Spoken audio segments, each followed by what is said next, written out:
Монгол Улсын хурлын дарга Замбаа үгийн их хурлд Японы эдийн засгийн байгууллагуудын холбоо Кайдерны ерөнхийлөгч Сакаки Бара тэргүүтээ төлөөлөгчдийг өнөөдөр хүлээн авч уулзлаа.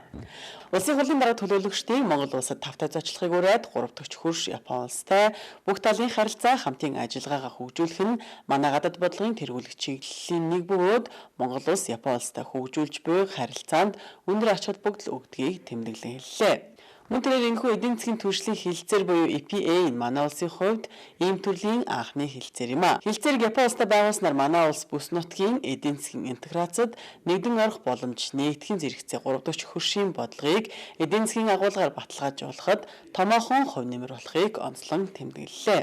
Түүнчлэн эдийн засгийн түвшлийн хилцээрийг хэрэгжүүлэхэд Монгол улсын хурал хэд хэдэн хуулийг өөрчлөхөр байгаа.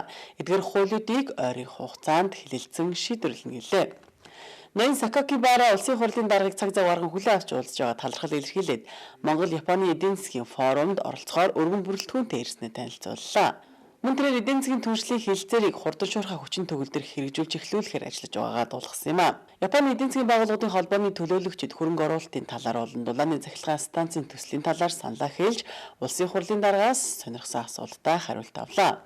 Энэхүү уулзалтад улсын хурлын гишүүн улсын хурал дахь Монгол Японы парламентын бүлгийн дарга Ганхуяг, улсын хурлын гишүүн улсын хурал дахь Монгол Японы парламентын бүлгийн дэд дарга Болт, улсын хурлын гишүүн Басархүү, Баяр сайхан, Монгол улсаас Япон улсад цугуун онц бөгөөд бүрэн эрэхт элчин сайд Хүрэл Отор, Япон улсаас Монгол улсад цугуун онц бөгөөд бүрэн эрэхт элчин сайд Такинори Шимизу нар болон албаны бусад төлөөлөгчид байлцлаа.